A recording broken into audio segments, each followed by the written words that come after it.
board. And my role on our regional board is that I provide our leadership for our committee, our JEDI committee, our Justice, Equity, Diversity, and Inclusion Committee. We've got some great stuff coming through this year. We're going to focus a lot on campus climate coming up, starting actually the November 3rd is going to be our first session. We'll get some advertising out on that. But for the month of October, as it's Careers and Student Affairs Month, we have an incredible panel of folks here this afternoon. They're going to share their work doing navigating justice, equity, diversity, and inclusion work in higher education. While I was chatting with the panelists before we let folks in, just before the end, we were talking about, one of the really difficult, there's many difficult things about doing DEI work. I want to start there. And one of the really difficult things that I've asked our panelists to speak about is, what does it mean to wear your identities front and center in the job that you do every single day? And so they've got some feedback for you on that, as well as a ton of other brilliant wisdom and advice and their own experiences to share with you. So with that, I don't want to spend too much time talking because our four panelists are rock stars. We're going to start by having our four panelists introduce themselves, tell us a little bit about themselves, what they do, all that good stuff, and then we'll jump into the hard questions. Sound good? All right. And you all are welcome to type questions in the chat or raise your hand. We will have a specific time, excuse me, we will have a specific time where we take questions from folks, so you can save the questions for then as well. All right. So with that, Sarita, you are first on my screen, so I'm going to pass our mic over to Sarita Washington. Mahalo. Aloha mai kako. O Sarita Washington, ko o inoa, no oahu mai ao. What I just said was, greetings.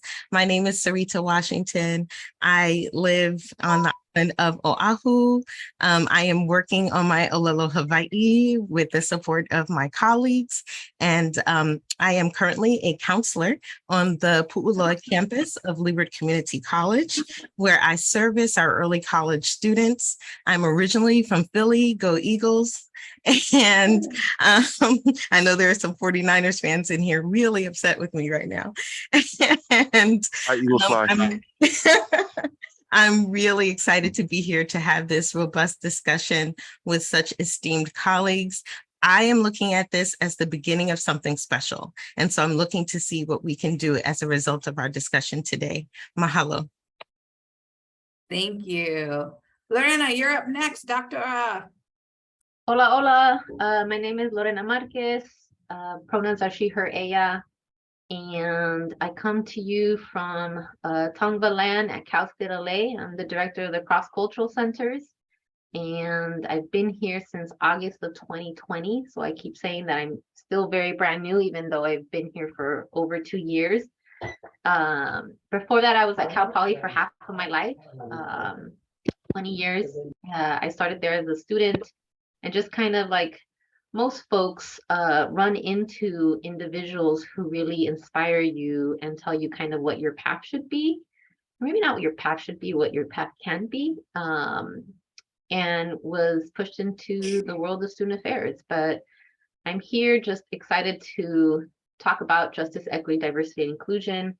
I love the term JEDI and try to incorporate that in with a systems approach, and not just with a lens of programming and events, but really looking at the ways that we can dismantle some of the systems to be more JEDI-like. Thank you. I'll pass it to Bree. Thanks, Lorena.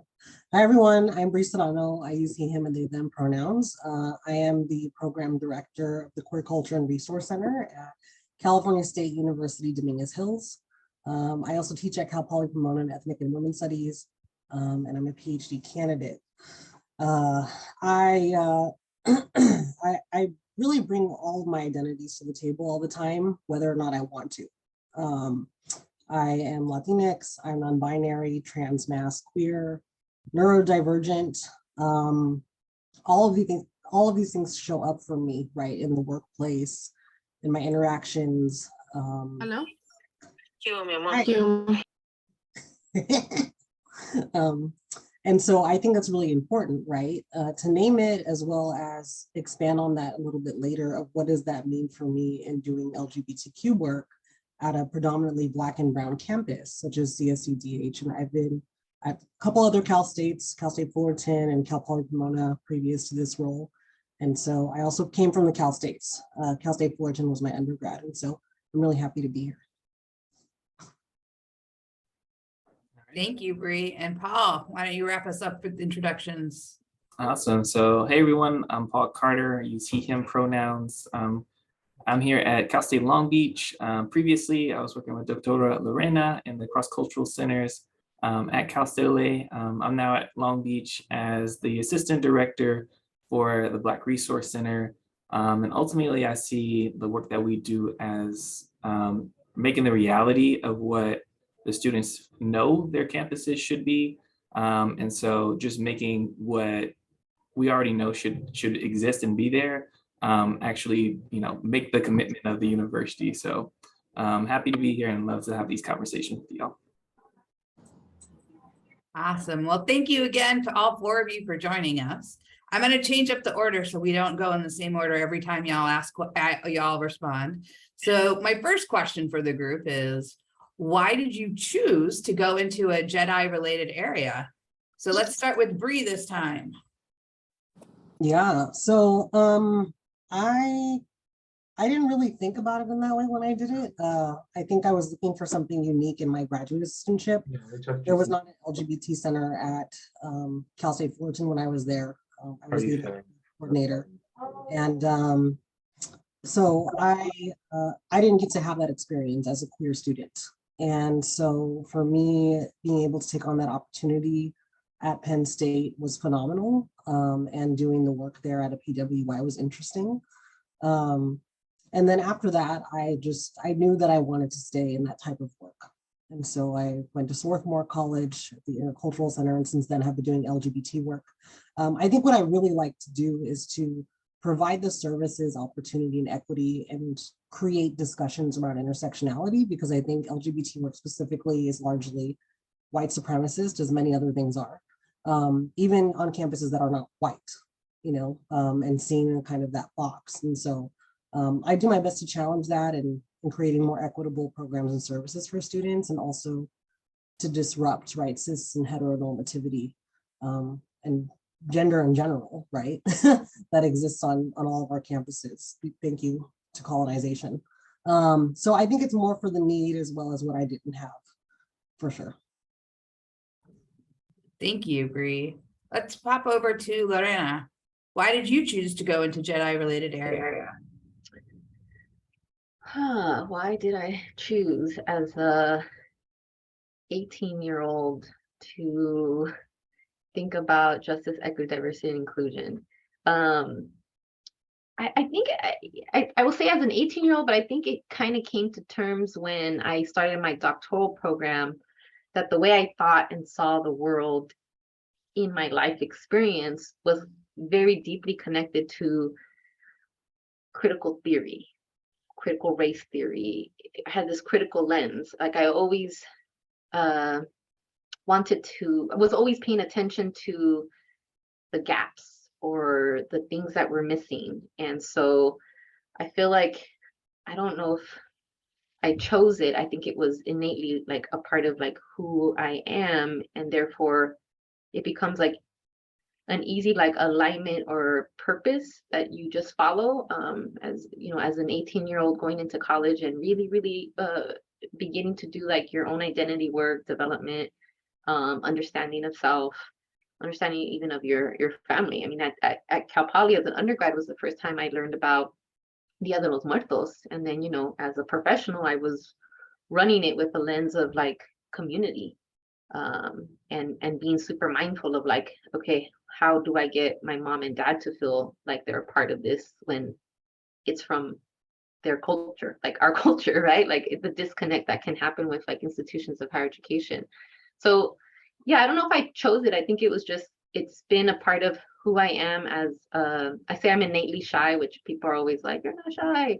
But I am, and I say this is a superpower in the sense of like I'm able to observe. English is a second language, so sometimes I don't say the words right.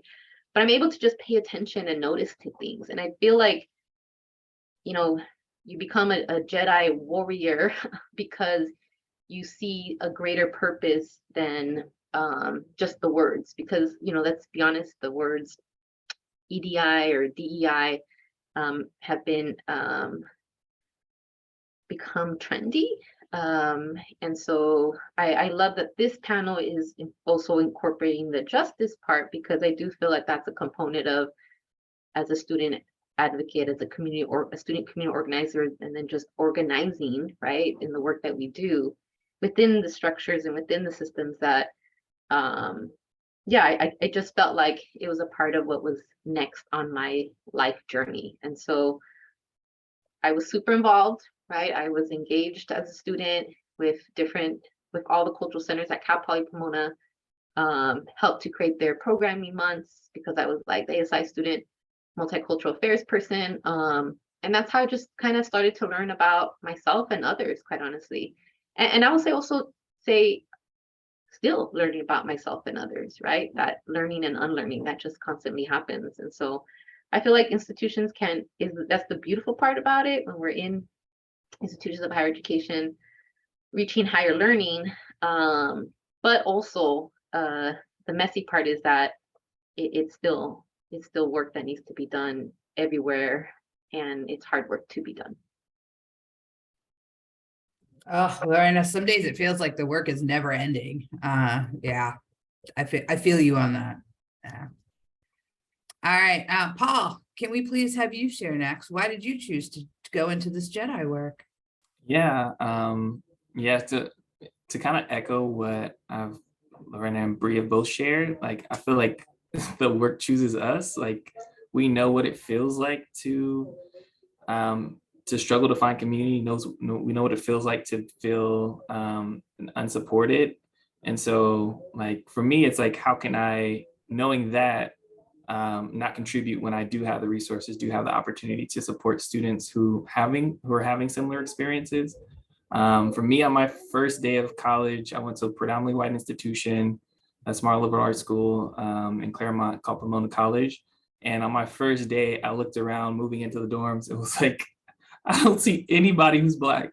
And that feeling of like being like afraid that I will feel isolated throughout my college experience is something that I've like set out to, like in any space I'm going to be a part of, students are not going to have that feeling. Like that's my hope and my mission, is that by being there, I can be that support person for them, or I can point them to the person that they're going to connect with and be able to be supported by.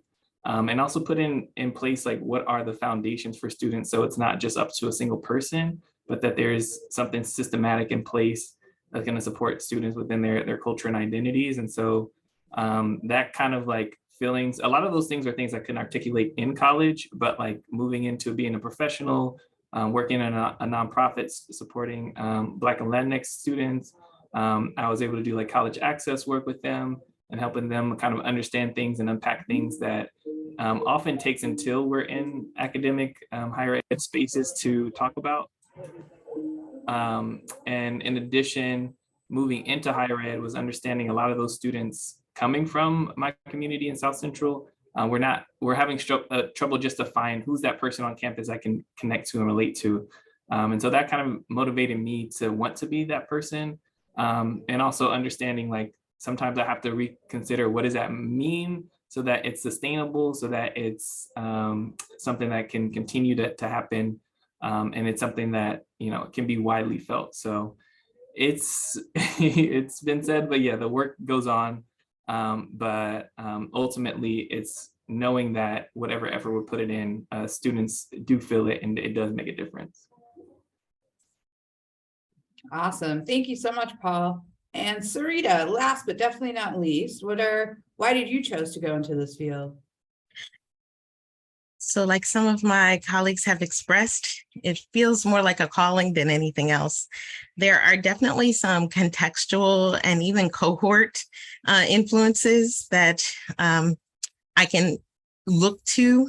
I grew up at a time in Philadelphia where we were participating in the school desegregation program. It was a program to bus inner city kids to areas where we were not represented. And mind you, this was the mid 80s.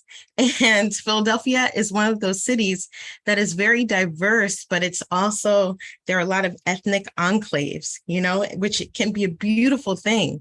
There's, South Philly, which has some Italian enclaves. And then there are some enclaves where we find, other groups of folks. And so that also created some situations where some school districts weren't as diverse as others. And so I'll never forget my first day of school being pulled out of my neighborhood. By the way, inner city, we have to kind of redefine what that is and think about that. My neighborhood, I would go outside and play double dutch and run in the fire hydrant, but I also had trees to climb. And so, I don't know how much inner city it was. I thought I had a great education. But my first day of third grade, I went to the school in the Northeast, and there were parents outside with picket signs that said, "Niggers go home." And that was my introduction to, what it was like to be in an environment where you were not wanted or welcome. And from there, attending a high school that was predominantly white, one of those situations where, again, I was raised by folks who thought white meant better. And so they made an arrangement with a woman in the neighborhood to lie about their address so they could get me into this school that was just a regular public school. But because it was predominantly white, the assumption was that it would be a better public school experience. And so then being in another environment where I was one of the only African-American children in the class, also not being from that neighborhood, but I never could say that I never lived there, right? I had to keep a secret. And at 12, you don't really understand, hey, don't tell people your real address or where you're going every day, right? You just kind of, you're thinking about playing with your friends. So, for me, it was one of those things where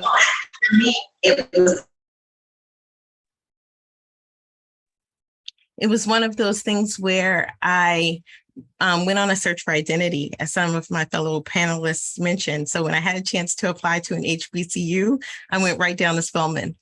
And so that was, the first time I was exposed to herstory. I was exposed to, positive aspects of my past and how to integrate that into my sense of self. But the entire time I felt this need to do something to make things better. And I think that's really what it is. It's this inner passion to uncover the thought that just because it's been done that way doesn't mean you have to keep doing it that way.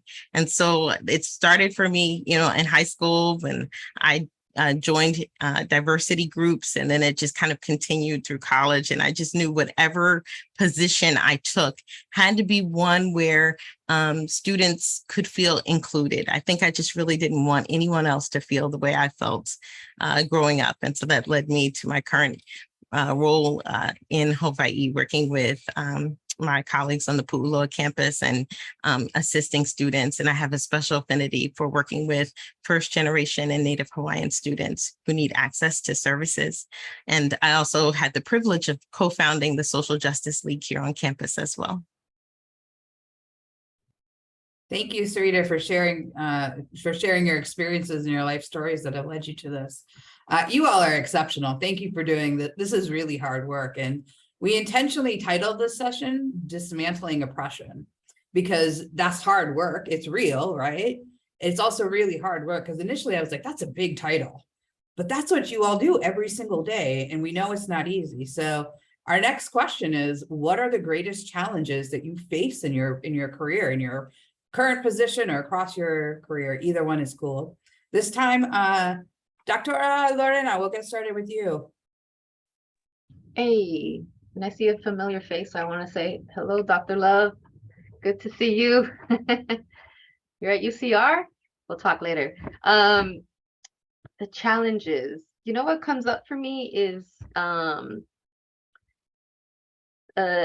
barriers of the systems. And that can encompass a lot. And I think that that's also not just, systems aren't just like processes and procedures, they're also people. And a quote that comes to mind when I think about systems, like the systems approach in doing this work, is Atomic Habits author James Clear, I believe is his name, and he talks about you don't rise by the level of your goals, but the level of your systems. So we can have all kinds of goals to retain students of color and to increase enrollment and to create a sense of belonging. But what are the systems to actually to get there? And I think that that helps to take away like even the unfortunate like oppression Olympics that can happen on institutions of higher education, of who needs what, but more so of the approach of like, okay, yeah, what systems are holding back this set of students, this set of students, this set of students. And so I feel like that's the challenge, that's the challenge, but also kind of the for me, like the challenge is the excitement, right? In terms of like, all right, this is the issue, let me find the people to jump on board to create to recreate the system, you know, dismantle that oppressive system and to create a new one. And I feel like I'm very action oriented, and I'm an Aries. I know we throw out astrology and all that kinds of stuff, right? Like, and I feel like that like fire within me is very important to be able to want to do now. But I'm learning also like just, you know, take your time and know that that in itself we can meet that, but with like greater purpose. So yeah, I guess the challenge is that, and then I think, you know, I'll say that for me, it's like when I haven't seen myself, I create. I remember one time someone asked me, like, I was going to Michael's to buy a bunch of Dios Muertos stuff, and someone was like, "Are you an artist?" And I remember that moment because I was like, yes, I am, because I'm a creator. You know, like I create, and we all do create. Like we're artists in the way of like how we decide to use like the color palette of whatever institution you're at to be able to change systems. And color palette in terms of tools, not like obviously student colors, right? But like the tools that we can use, resources to work with each other. And I do feel like, you know, being very open and transparent in navigating this oppressive systems, there's a lot of work that is challenging here now at Cal State LA, and we have to name the anti-Blackness that has been occurring on this campus, and not just this campus, I imagine majority of the campuses, but it's having that real direct, honest conversation, building the trust and relationships and developing those communities to be able to like go there. But I think if I came in and it was like, hey, now, right? Like, yeah, I think that the challenge sometimes is excitement, but it's still a challenge. It's Friday at 2:54 p.m. and I'm like tired. I also have 2.5-year-olds, so that is another story for another time. But my eyes are sleepy, and that's just real. And being able to take care of myself and rest and be with community, others here that also are following their purpose, and learning together, quite honestly, is what helps to fill my cup. Thank you, Lorena. Paul, let's have you share next. What are the greatest challenges you face and have faced? Yeah, thank you, Lorena, for sharing.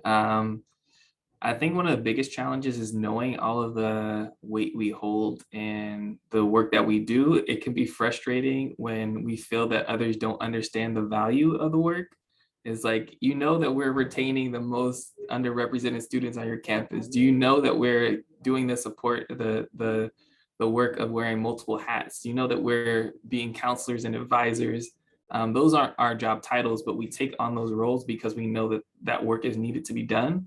And so it can be frustrating to feel like if there are folks that don't understand that work is taking place, or don't feel that, you know, our work is valuable enough to have funding to greater serve students, or or just like when there's misunderstandings about the work that we do. And so, yeah, I remember someone asking, I was doing an open forum for an interview when I was interviewing for the job at Long Beach, and they were intentionally asking, what would you say to someone who doesn't see the value of a Black Resource Center?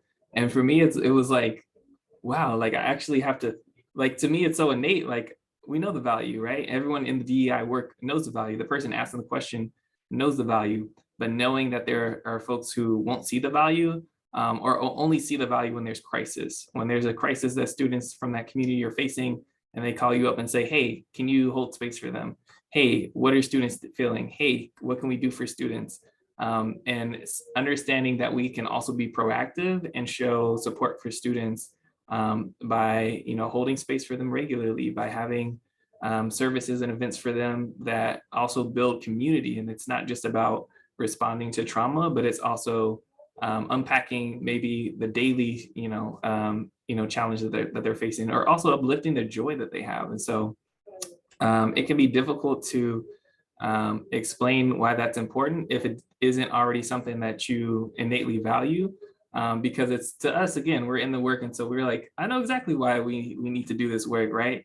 And so that's something that can be a little bit challenging. And then I think the other challenge is on the student side, is helping them understand the value of being involved in our spaces and being involved in our programming before that they're juniors and seniors and fourth years and fifth years. A lot of them will start to realize, like, I should have been doing this like my first semester. I should have been doing this like early on in my experience.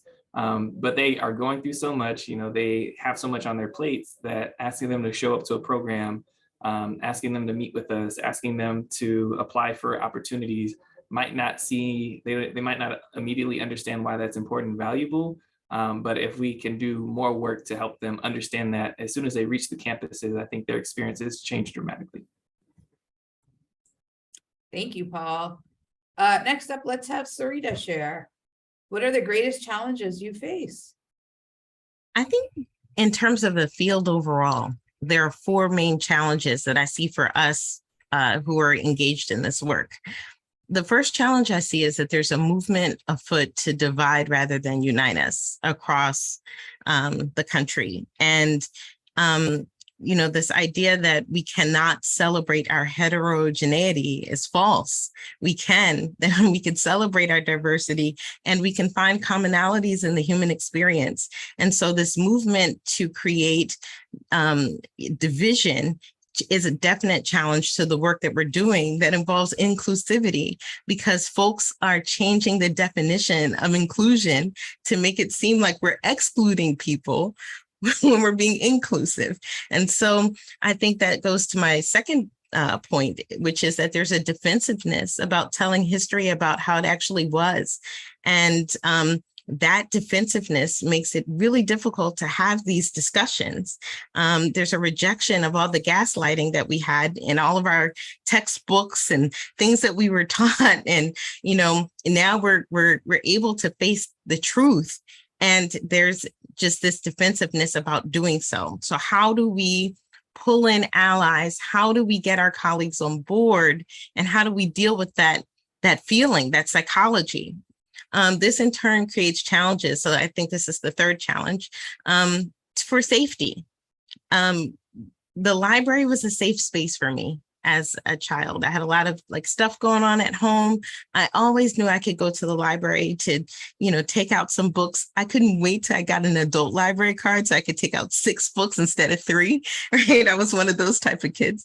And so if I can't rely on the library, my safe haven among the chaos, because we're banning books, right? If I can't rely on that, if I can't rely on teachers to teach, instead they're afraid to teach the truth because, technology is being weaponized against them.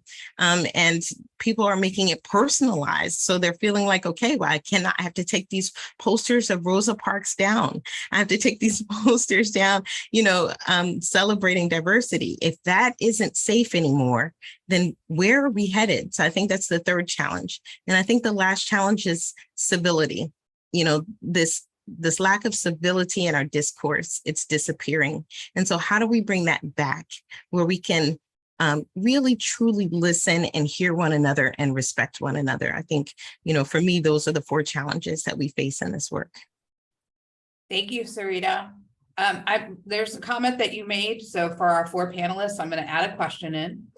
This is your warning. Our next question, after I let Bree share their response to this question, is what are your strategies for managing defensiveness when you're presented with it? So panelists, that's your next question.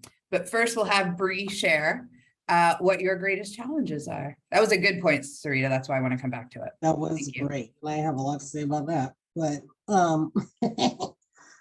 so I think, Lorena, everybody has touched upon something, right? I just want to add in the chat, like systems, right? Like the literal systems that were created on colonialism of binaries, right? Period. I mean, that in itself being a structural and hegemonic norm that will not go away anytime soon, in my opinion, is a challenge in itself, right? Just existing. I think very much the socio-political climate, right? That Sarita talked about, and neoliberalism, I mean, perpetuating throughout institutions, right? Capitalism will trump all in a lot of ways. And it's about how do I pivot around that, or even with capitalism, right? Even though it's gross, with where the money is. How can I get more money? How can I get more resources? How can I think one challenge for sure is like, how do I prove that this center or the centers that do this work, right, is necessary for the retention of our students? And I think that's really difficult, right? I would say that probably my biggest challenge has been with myself.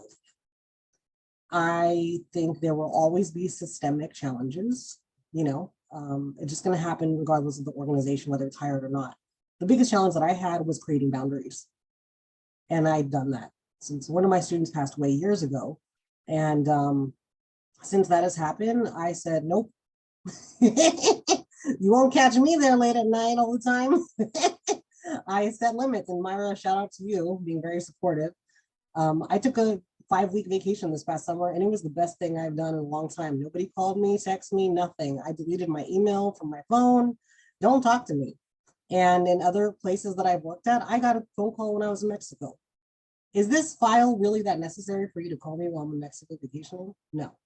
So it's very much setting myself up for success, longevity, and how am I a part of the structural conversations that are happening? I love the one-on-one with students. My little cold heart will melt a little bit. And what conversations do I need to be a part of in order to create years-long change, right? And so I like to focus on policy related to gender inclusion on campus. And that's where I really thrive. And so picking and choosing challenges, right? And being able to say, no, this is not going to happen. I do not have the capacity. And I've reached that point, and it's been great. It's been wonderful. Awesome. Thank you, Bree. Appreciate that. And I wanted to note the boundaries comment that Lorena double back on. Boundaries are important regardless of what areas of work you're working in or what profession, very honestly, right? And that's a lot of that responsibility is on you, on us as the professional to say, okay, this is where we're hitting boundaries. Thank you very much. So now we're going to go back to defensiveness, because Sarita, that was an excellent point, right? When you're doing this kind of work, it's often that one will be faced with defensiveness, right? But the way we've always done it has worked, right? What's wrong with the way we've done it? And some of it comes from a place of you're questioning what I've always done.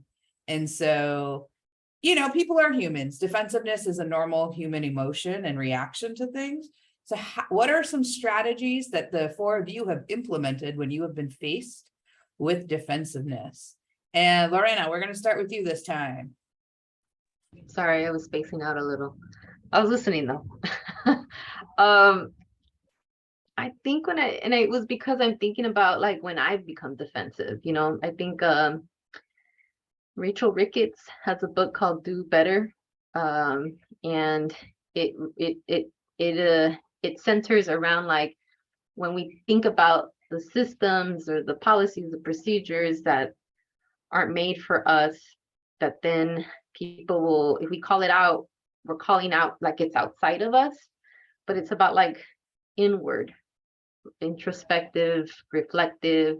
So when you're saying defensive, I was like, well, when do I get defensive? And then how is that like a mirror in terms of what I do with folks?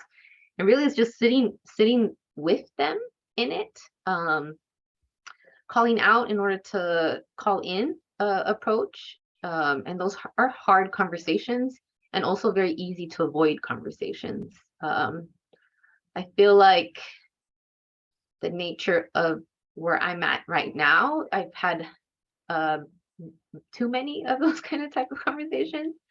Obviously, as a director for identity centers at Cal State LA, predominantly Hispanic Syrian, but as I said, with the embeddedness of anti-Blackness and no one talking about the elephant in the room, when you start talking about it, whatever it is, yeah, everyone knows it's there, but this guard comes up. But I think it's just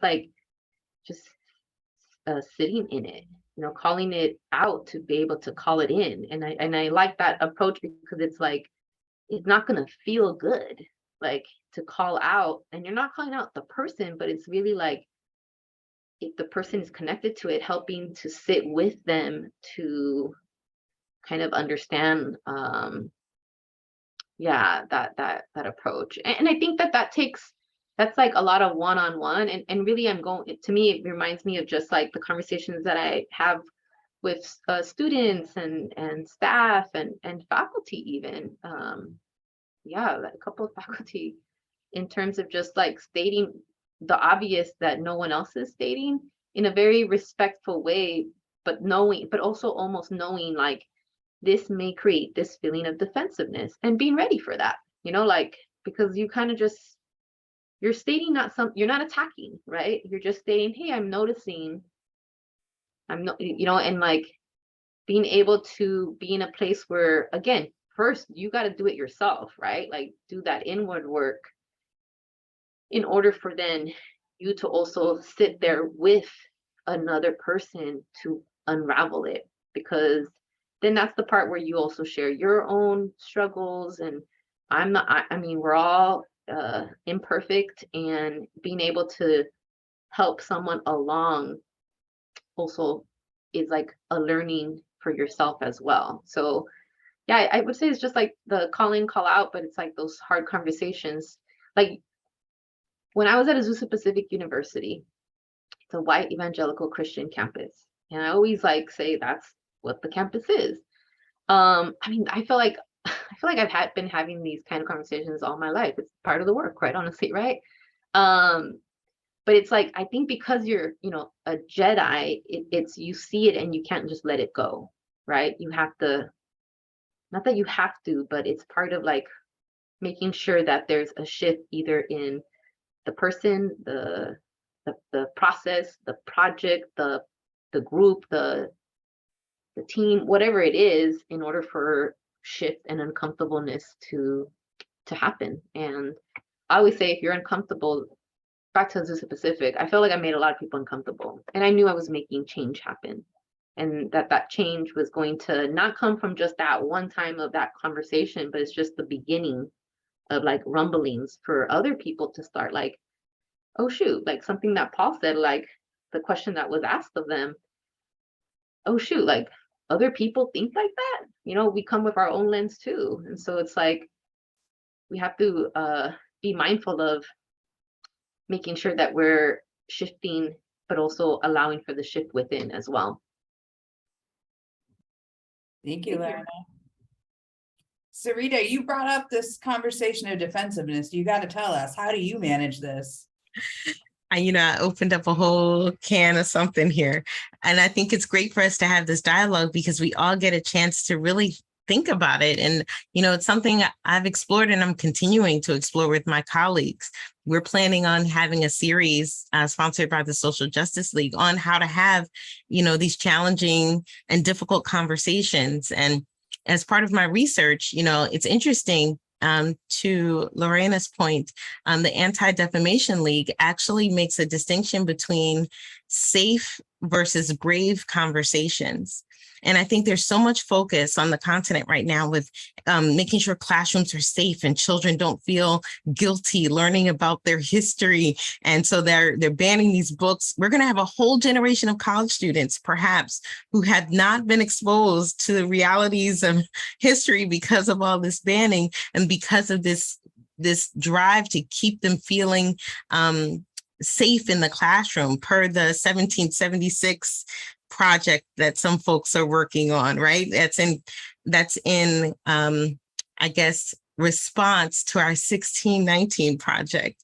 And so the idea of having a brave conversation, where in a brave space is one, according to the Anti-Defamation League, is one where we accept that we're going to feel uncomfortable and maybe even defensive when exploring issues of bias and injustice and oppression. But a brave space is also one in which we can take risks, doing so with care and compassion. So I really like that definition that they've provided, because it allows for that discomfort and it normalizes it. It says it's okay. It should be uncomfortable for you to realize that maybe you've held a bias, or for me to realize that I've had a bias that I need to kind of check and figure out where that's coming from and how I can change it. We all have those, and it's not going to feel warm and fuzzy, and that's okay, because that's where real change takes place. And so I really like, and there are actually tools for this discussion on their website if folks are interested in exploring that in more detail. But it starts with, I think, kind of redefining what it means to have that discussion, allowing for that defensiveness to be in the room and having the compassion to address it. Thank you so much. I'm going to invite Bree next, and after Bree and Paul share their responses to this, we're going to open it up to the group for questions. So if folks have questions that you'd like to ask our brilliant colleagues here, you can either you can throw them in the chat or raise your hand after Bree and Paul are done sharing. So Bree, I'm going to have you go first, and then Paul, after Bree wraps up, you can go ahead and answer the question. How do you handle a situation where defensiveness shows its face? Yeah. Depends on the audience. If it's folks coming there to learn, I say, okay, this is happening right now. I can see it, because you can see people's faces, right? I've gotten better with my face. Lorena and I in meetings used to be like, what is happening? I would say, I think, like, I just let people know. And I also, like I said, I teach. So I just remind people, like, sit with those feelings right now. That is acceptable. That is a part of the process, and it is what it is, right? And I share times when I've felt internalized anti-Blackness, internalized whatever it may be that has come up, right? And like, that's a part of the work. I think if it's somebody, I've had supervisors of many that have been very defensive in a lot of ways for a lot of reasons. Well, no, it's not. It's accountability, right? And so at some point, I just knew that conversation wasn't going to go anywhere. And so it's like, who do I talk to that can have those conversations with them without me having to exploit myself and do the labor, because they just were not going to have it because of who I am. And if a cis person needs to talk to another cis person about their sexism, then you can go do that over here. I'm not going to accomplish anything with them. And so that's been really helpful with building relationships, to build that trust, to be able to share and disclose and have them be accomplices as well, because I can't do it all, and I'm not going to bleed for people to learn, especially in positions of power like that. So I think it's like picking and choosing again your battles, right? And just reminding people, like, this is normal, it's okay. Like the other day, my coworker and I don't know if they're here, did a presentation for student affairs, and we had the cisgender privilege checklist. And as soon as the slide went, it's like, welcome, next slide, cisgender privilege checklist. Everyone's like, oh, and then we're like, it's okay, it'll be fine. And they're like, okay. And it was good. It was a good conversation, right? And it's also how you approach it and provide that environment for people to be vulnerable, knowing who you are. It's that much more challenging, and it's inviting that conversation though. I'd rather people make a mistake in that space than go out and do other harmful things. So that's kind of how I navigate it. I mean, I've heard some great answers, so I'll try not to repeat things folks have already said. What I'll add is understanding when it's working with folks who have who I believe have the capacity to learn and grow, and they're defensive, but that defensiveness might be coming from a place of, I need to better understand in order to support, then I'll try my best to meet with them where I'm at or where they're at. And sometimes that's like, especially in higher ed, it becomes down to like quantitative, or it comes down to like managing things. And so they need to have numbers in front of them. They need to know like what are the like what are the quantitative measures that prove this thing that we know to be true because we do the DEI work. We know to be true because we've had the conversations with students. We know to be true because we have the qualitative information, but sometimes it's, how do we represent the same information, but in a way that might be more understandable based on that person's role?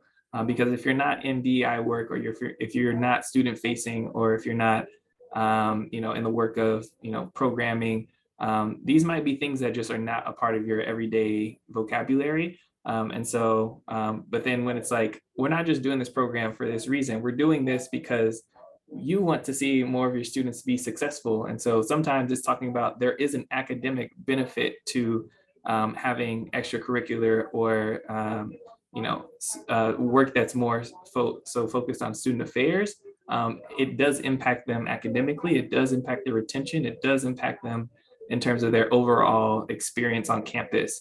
And so sometimes we have to make that connection because maybe they haven't had the opportunity to hear that yet. Thank you all. The four of you are fantastic. Thank you for your time this afternoon. So it's now the time for our participants. We probably have time to have maybe 2-3 questions answered by all of our panelists. So if you got a question, this is your time. Raise your hand, throw it in the chat. Don't all ask at once.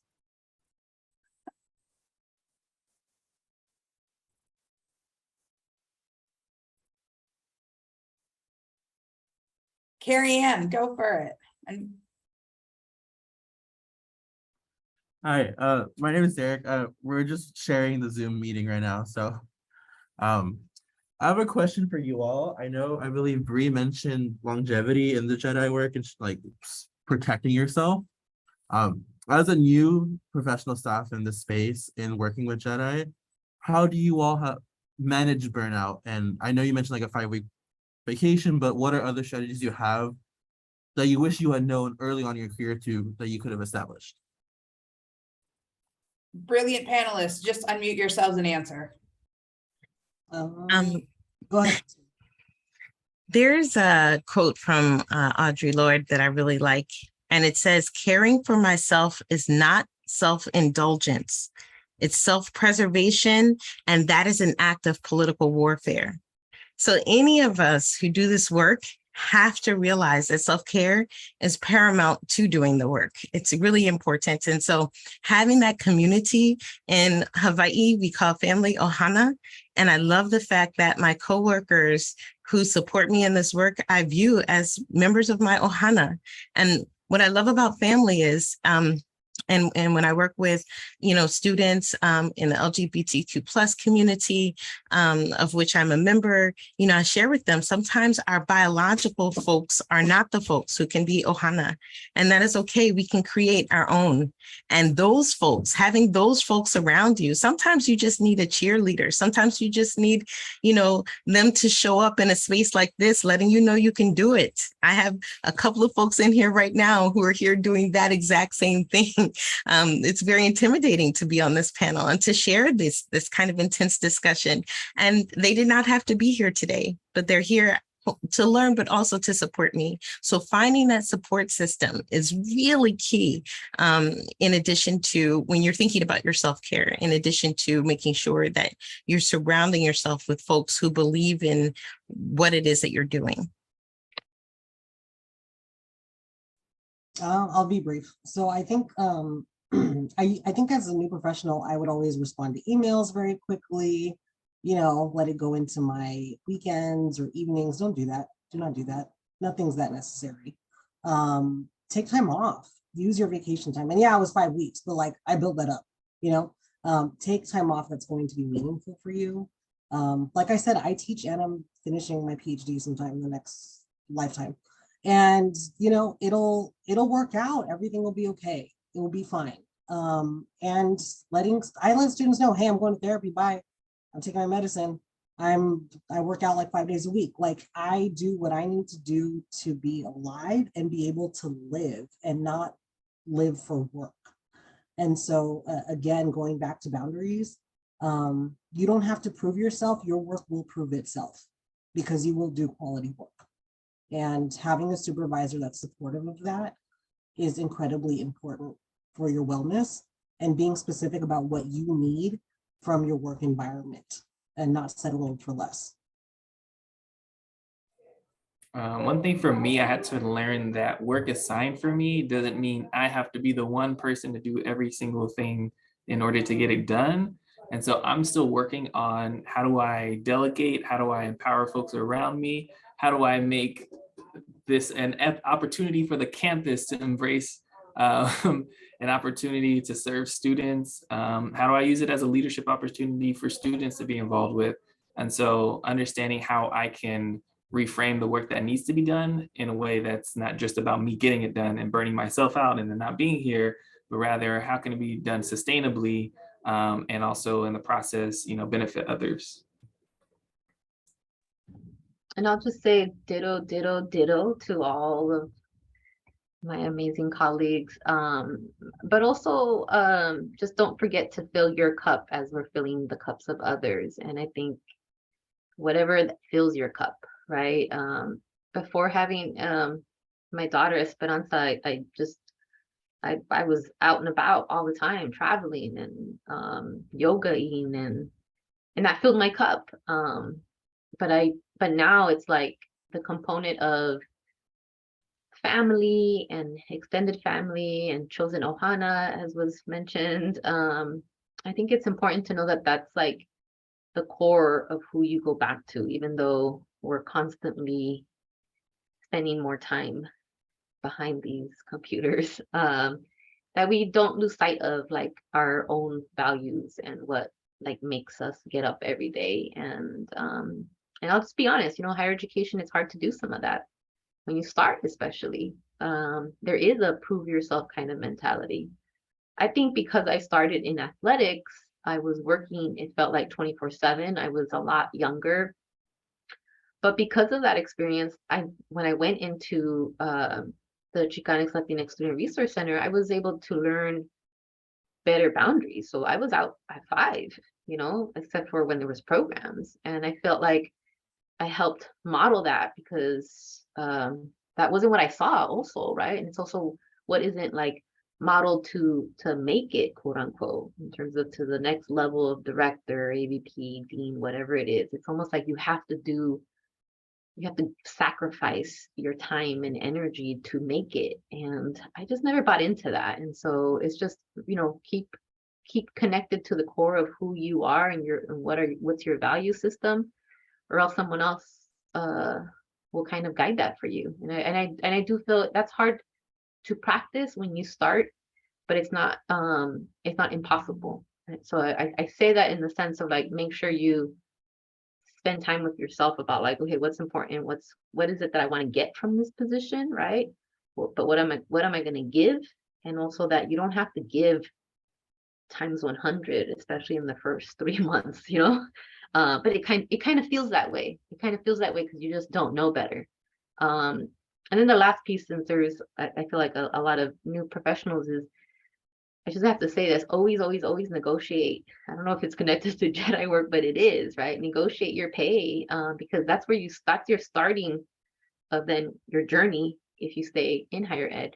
And I think no one told me that, but I make sure I tell as many individuals that I can, because that's part of making sure that we as a collective like push us forward, right? And it's not like pitting against each other, but yeah, that's what I would say. And I'm barely getting back to the gym, and you know, endorphins and all that, it's science, it's real. So Thank you all. So we're going to wrap up with one last question. And I'd like to hear from folks. What are the greatest moments of celebration in doing Jedi work? Let's start with Paul this time. Sometimes the moments aren't even celebrations. It's just the little victories. It's the getting to see a student assistant go from being like, I don't know if I can do this, to leading full-on programs and facilitating huge events and seeing them engage with students. Like that's the part that brings me the most joy. My student assistant from Cal State LA, D'Angelo, he still hits me up saying like, I did that program we talked about. It's like seeing that, seeing them embrace their growth is really, really amazing. And also the cultural grads was the best. Bree, what are your moments of celebration? I think, I swear to the gays, it's just so beautiful when I my office is next to the center, so I could hear them through the wall, which sometimes I'm like, okay, I have this meeting. Just seeing them, literally seeing them just living their best lives, like some of them were these platforms and we're gonna have a ball next week. And I'm just like, damn, look at you doing your thing, whether you can do that elsewhere, I'm not sure, right? And I am so happy that you get to just live your best life right now in this moment. And that to me is a celebration, because a lot of people couldn't do that years ago. And not say it's good for everyone right now, it's not. And those moments just bring me so much joy because I'm like, damn, look at you. If I wish I could have done that at that age. And it's beautiful to see. Thanks, Bree. Sarita. I think I agree with Paul in that these moments of celebration, may not be considered major, but they are. For me, it's this moment right here, right now. When we were conversing, there were over 50 people in this room willing to engage in this dialogue and have this discussion. And those people will go out and tell more people. And again, maybe we'll probably get together and have, a more extended conversation about this topic. And then there'll be publications as a result of this topic, and it'll be accepted as real contributions to scholarly literature. It won't just kind of be put to the side. And so right here, right now, for me, is a moment of celebration. Thanks, Sarita. What I just heard is the four of you are getting together to write a paper and publish. Excellent. Lorena, I just heard you. That's what I heard. I'm down. I think, it's a great way to end. I will say, yes, it is this, to me, it is this moment because it's like, I think Tupac says that it's like, I'll spark the mind of somebody else, right? And we're in this profession to spark the minds of many, but I feel like we also have to give to each other. And for me, back.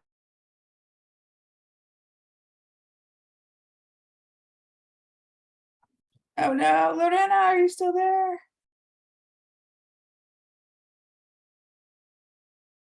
Oh, did she freeze on other screens too? Oh no. I believe that whatever she is saying is brilliant. I don't believe that. I know whatever she's saying is brilliant. I'm sorry that Lorena's frozen up on us, but we'll move with it. I just want to say thank you to our panelists, Sarita, Lorena, Paul, Bree. The four of you are exceptional humans. It's been a privilege to listen to you share your stories and experiences with us today. Participants, if you can throw up a round of applause for our panelists. As Careers in Student Affairs Month is wrapping up, I think we've got one more set of events next Friday, and then stay tuned to hear to social media for what comes next for our JEDI committee. Oh, and some of the folks are putting their contact information in the chat if you would like to stay in touch. Yes, I agree, Lexa. This group of folks are all an inspiration. This is amazing. Thank you all. Sarita, Paul, Bree, Lorena. Oh, we really lost Lorena this time. Sorry. But the three of you, I'll reach out to her separately. But the three of you, just thank you so much for your time and putting yourselves out there and being vulnerable for our folks who are excited about exploring careers in student affairs. Thank you. Thank you. I'm so happy to connect. Happy Aloha Friday, everyone. Yeah. Take care, y'all. Trace, is there anything else you need from me, Trace or PJ?